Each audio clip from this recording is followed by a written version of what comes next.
Experience and expertise, right? Very good.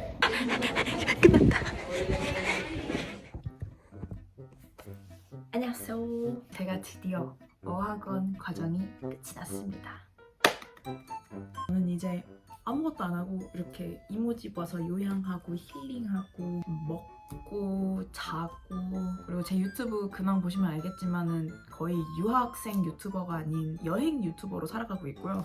그리고 이제 한국은 8월 달에 가려고 준비 중이에요. 그러니까 한마디로 그냥 백수예요, 백수. 아무것도 안 하고 있어요, 지금. 우선은 이 영상을 찍게 된 이유는 그동안 되게 많은 분들이 저한테 DM도 많이 주시고 댓글들로도 어학 연수에 대한 정보를 많이 물어봐 주셨어요. 그거에 대해서 답을 드리기 위해서 영상을 찍게 되었습니다. 이제 어학원도 끝났으니까 제가 대답을 해드릴 수 있는 게 좀 더 많겠죠? 그리고 어학원 후기도 있고, 우선 이 전체적인 어학연수 스토리를 알려드리기 전에 제 기본 정보부터 드리자면은, 저는 한국 나이로 이제 00년생 23살입니다. 그리고 지금 졸업학년을 남겨두고 휴학을 해놓고 지금 캐나다로 달려온 상황이고요. 뭐 사실 어학연수를 하게 된 데는 큰 계기는 없어요. 휴학을 하기 전에 조금 많이 마음적으로도 힘이 든 상태였는데, 이제 유일한 도피처랄까. 사실 뭐 원래 어학연수를 계획하고 온 건 아니었고, 그냥 가족들도 볼 겸 왔는데 이제 좀 가만히 있는 것보다는 어학원을 다니지 않겠냐라는 그런 제안들이 와가지고 어학원을 처음으로 다니게 되었습니다. 예전 제가 Q&A에 담았던 적이 있었는데, 저희 집안은 살짝 인터내셔널한 집안이라고 해야 되나? 그래서 저는 홈스테이나 뭐 룸렌트 뭐 이런 것도 아니었고, 저는 이제 가족들이 다 여기 살고 있기 때문에 외가댁이, 그래서 여기 집에 얹혀 살고 있는 것 뿐이고요. 저는 기본적으로 영어를 할 줄 알아요. 너무 재수없게 들리나? 제가 2살 때쯤부터 계속 왔다 갔다 해왔던 곳이기도 하고, 그 기본 과목 중에 유일하게 할 줄 아는 게 영어밖에 없어요. 그것도 그렇고 제가 5, 6학년도 캐나다에서 학교를 다녔었고 그렇게 되었고, 그리고 이 모든 이제 어학원에 대한 정보를 알려드리기 전에 모든 분들이 가장 궁금해하시던 거, 저는 바로 아일락을 다녔습니다. 2021년 11월 초부터 2022년 5월 말까지 다녔고요. 총 24주, 그러니까 6개월 등록해서 방학 5주 정도 냈던 거랑 이런 것들을 하면서 거의 한 7개월하고 한 주 더 다녔나? 뭐 아마 그 정도 다녔을 거예요. 그래서 꽤 길게 다녔죠, 저는. 우선 이 아일락에 대해서 간단하게 설명을 드리자면은, 레벨이 1부터 17레벨까지 있어요. 유학원을 통해서 하시던 뭔가 사이트를 보시던 세분화되어 있는 레벨이다라고 이제 나와 있을 텐데, 사실상 이 1부터 17, 정확히 17개의 레벨이 있는 게 아니라 일정 레벨을 올라가면은 10레벨, 11레벨을 하나를 묶어서 하고 12, 13, 14, 15, 뭐 16, 17 이런 식으로 나누게 돼요. 제가 이제 이 아일락을 선택했던 이유 중 하나도 반이 되게 다양해서였는데, 그래서 저는 제가 아무리 영어를 할 줄 알아도 그렇게 높은 레벨로 안 가겠구나라고 생각을 했어요. 근데 제가 14, 15레벨, 그러니까 위에서 두 번째로 높은 거죠. 차라리 14기만 했어도 뭔가 이제 좀 올라갈 레벨들이 조금 더 있었을 텐데, 이게 2개로 묶여버리니까 이제 제가 올라갈 레벨은 하나밖에 없더라고요. 처음부터 되게 김 빠지고 시작을 했다 그래야 되나? 일단 이런 것들 알아주시면 좋고요. 반은 되게 여러 개예요. 대표적으로 그 CA 테스트를 준비하는 반이랑, 그다음에 IELTS 준비하는 반이랑, 대학교를 준비하는 pathway 반이랑, 비즈니스 클래스, 말 그대로 비즈니스 클래스. 저는 그 중에 기본 이제 CA를 준비하는 하이 어드밴스라고 하죠, 반에. 그럴 거예요. 그 반이랑, 그리고 마지막 한 달 이제 휴가 갔다 오고 나서 한 달은 비즈니스 반을 다녔어요. 우선은 그 CA, 하이 어드밴스 반을 설명을 해드리자면은, 가장 기본적인 영어를 가르치는 반인 것 같아요. 문법이 주 위주고요. 스피킹이랑 뭐 리스닝이랑 뭐 라이팅 이런 것들 다 전체적으로 배우고, 그리고 그 CAE라는 그 캠브리지 잉글리시 테스트인가 뭔가 그런 게 있어요. 그 시험을 준비하는 반이다 보니까 그 시험에 나오는 문제 유형들로 이제 액티비티를 많이 한다 그래야 되나? 되게 토킹을 되게 많이 하는 편이에요. 그러니까 말을 진짜 많이 할 수밖에 없는 프로그램들? 근데 이건 선생님마다 조금 다를 것 같고, 그리고 대부분이 그룹 활동으로 진행이 많이 되어서, 그래서 말을 진짜 많이 하고 친구들도 이제 되게 많이 사귈 수 있어요. 똑같은 사람들이랑 계속 앉지 않는 이상. 이 반에서는 되게 제 또래 친구들이 되게 많았어요. 휴학하고 온 한국인들도 많고, 외국인들이라고 해도 어쨌든 또래의 친구들이 되게 많았었어요. 그리고 나서 제가 이제 휴가를 이제 이 런던 여행이네 뭐네 이런 것들을 다녀오고 나서 막판에 이제 똑같은 반을 계속 하다 보니까 지겨워서 비즈니스 반으로 바꿨어요. 제가 뭐 막판에 거의 한 달을 들어가지고 제가 이미 마음이 붕 뜨기도 한 상태여서 길게 꾸준히 듣지는 못했는데, 설명을 해드리자면 경영학과 수업을 영어로 듣는 느낌? 처음 들었을 때 저 진짜 뭔 소리인지를 못 알아먹어가지고 그냥 영어로 하면은 차라리 모르겠는데 약간 그 비즈니스 용어들을 수업할 때 쓰시니까 이제 뭔지를 잘 모르겠더라고요. 그러니까 뭔지 몰라서 네이버에 검색을 해도 그 한국어조차도 뭔 소리인지 몰라가지고 약간 뭔 소리지 약간 이런 느낌? 그 외에도 포멀한 라이팅이나 뭐 예를 들어서 포멀하게 이메일을 써야 한다고 그런 것들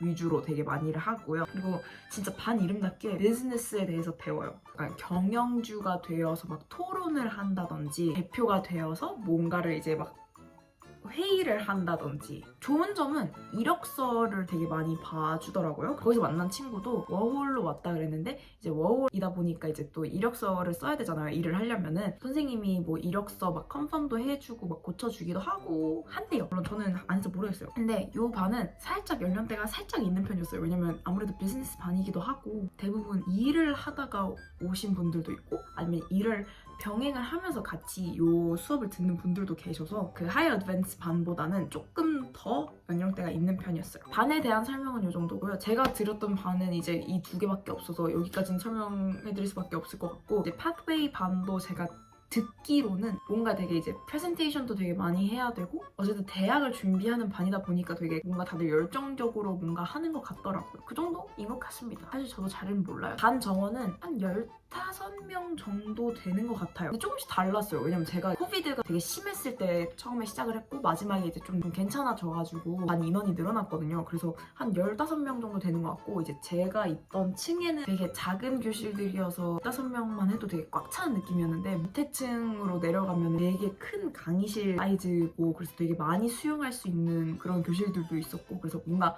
교실마다 좀 다른 것 같더라고요.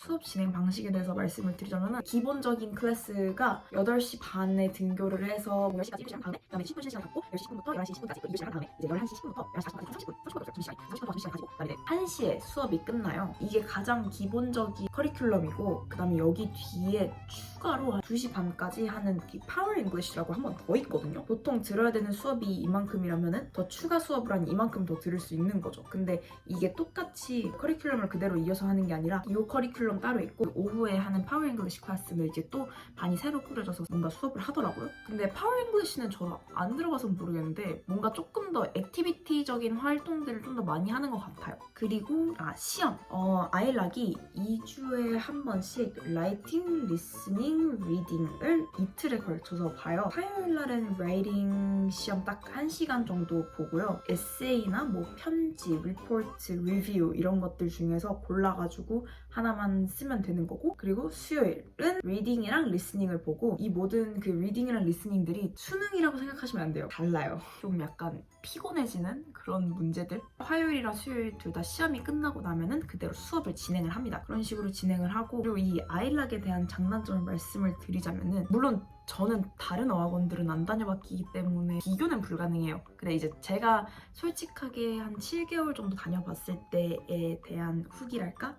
우선 장점. 친구들을 사귈 수밖에 없는 되게 활발한 분위기예요. 아무래도 되게 대규모이다 보니까 사람들이 계속해서 들어오고 엄청나게 많은 나라의 사람들도 들어오고 분위기 자체가 엄청 활발하고 뭔가 되게 친구를 사귀기 좋은 환경이다. 그리고 두 번째, 아일락 자체에서 진행하는 이벤트들이 되게 많아요. 뭐 예를 들어서 할로윈 때도 뭐 커스튬 파티를 한다든지 뭐 저번에 이스터 때도 이스터 에그를 찾는 뭔가 그런 것들을 한다든지 이벤트들도 되게 많고 그리고 아일락이랑 연결되어 있는 프로그램들이 되게 많아요. 대학교 프로그램들도 있고 여행 패키지 상품들도 되게 많고 제가 처음에 왔었을 때 이제 막 메일 많이 달라고 그랬는데 뭔가 헬스 프로그램도 막 줌으로 해주고 이런 것들도 되게 많더라고요. 오래 지내는 분들한테는 되게 좋을 것 같아요. 안 그래도 심심한데 뭐 여기 달라니까 저번에 뭐 사소한 이벤트들이 되게 많은 거니까. 그리고 세 번째, 아일락이 토론토에만 지점이 있는 게 아니라 밴쿠버에도 지점이 있어요. 예를 들어서 6개월을 신청해놨다고 해도 3개월을 토론토에서 듣고 나머지 3개월을 연동해서 밴쿠버에서도 마무리를 할 수 있는 거죠. 그 예전에 제 브이로그에 나왔던 민정 언니도 이제 지금 저번에 토론토에서 계속 듣다가 밴쿠버로 옮긴 지 좀 됐거든요. 밴쿠버에서 되게 잘 지내고 있는 것 같더라고요.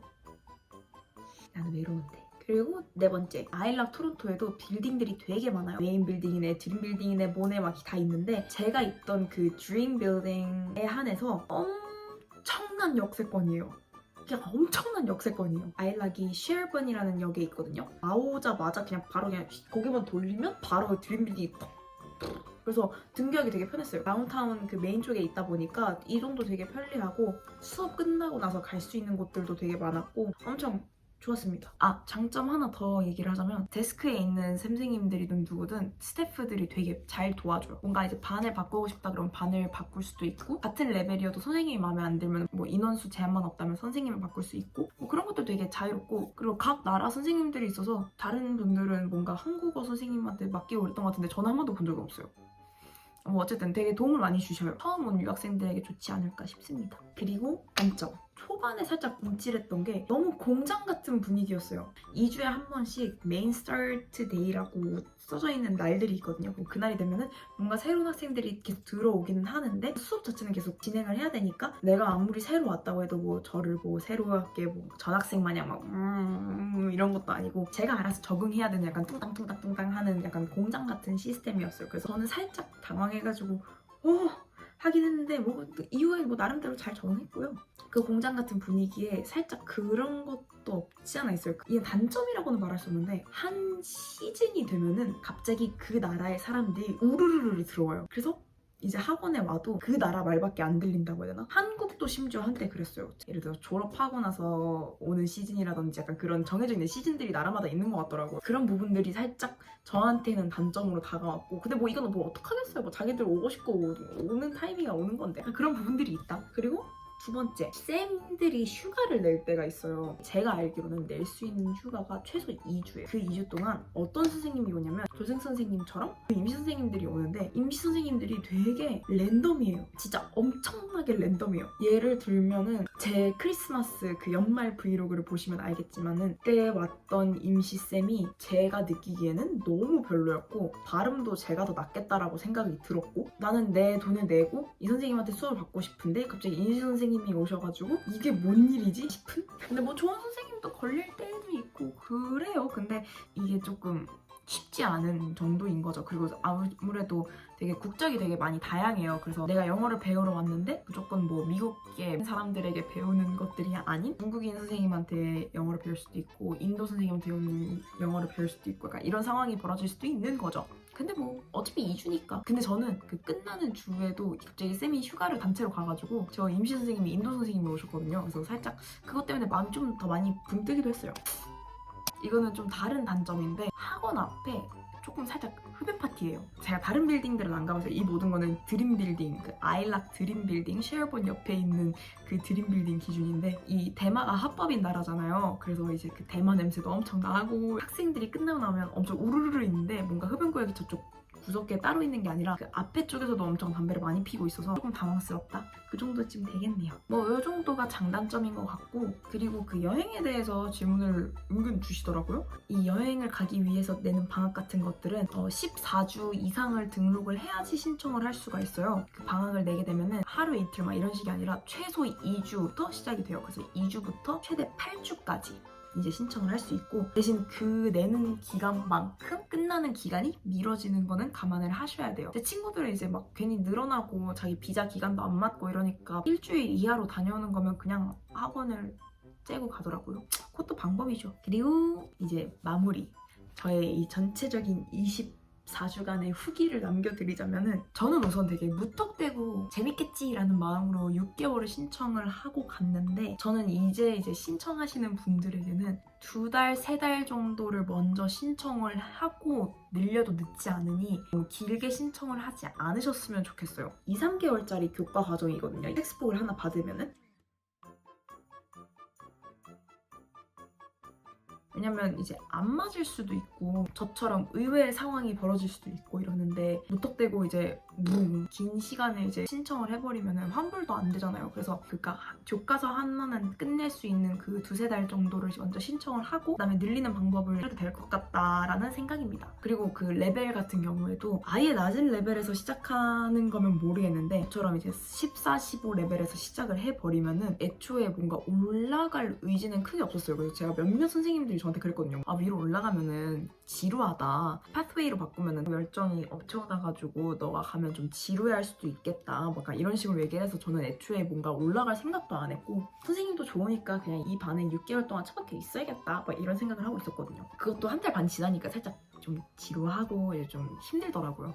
뭐 이렇게 될 줄 몰랐지만 그렇게 되는 바람에 뭐 나중엔 흥미가 좀 많이 떨어졌지만 초반에 사귄 친구들도 엄청 좋았고 아직까지도 연락을 하고 그런 이제 새로운 경험이라든지 이런 거를 하기 위해서는 진짜 어학연수는 진짜 최고인 것 같아요. 왜냐면 학교를 다니겠다고 유학을 오기에는 힘든 분들도 있잖아요. 뭔가 짧게 외국을 경험하고 싶거나 영어를 학문을 넓히며 외국 경험을 하고 싶으면 이제 또 어학연수가 가장 제격인데 그러기에는 정말 걸맞는 과정이지 않나 싶기도 하고 연수를 하면서 이제 외국에 사는 것도 엄청 소중한 경험이니까요. 그 친구들뿐만 아니라 그리고 여기 와서도 어학원 친구들뿐만 아니라 뭔가 길 가다가도 이제 스몰 토킹이 나가니까 뭐 하다가 저 친구도 만나고 이 친구도 만나고 카페에서 막 하다가 만나고 새로운 프로그램 신청할 수도 있고 어쨌든 저는 뭐 이렇게 해서 어학원이 끝이 났습니다. 제가 우선은 그동안 받았던 DM들이나 이런 것들로 정리를 해서 올리기는 했는데 제가 아마 빼먹은 것들도 있을 수도 있어요. 그러니까 혹시 만약에 이제 어학원에 대해서 질문을 하고 싶으시다면 저한테 DM이나 댓글 남겨주시면 제가 정성스럽게 답장을 해보도록 노력을 할 테니 보는 대로 댓글 달아주시면 될 것 같고 저는 계속 이러고 놀고 있습니다. 그리고 저의 여행은 아직 끝나지 않았어요. 더 열심히 놀 예정입니다. 영상 봐주셔서 감사하고 바이!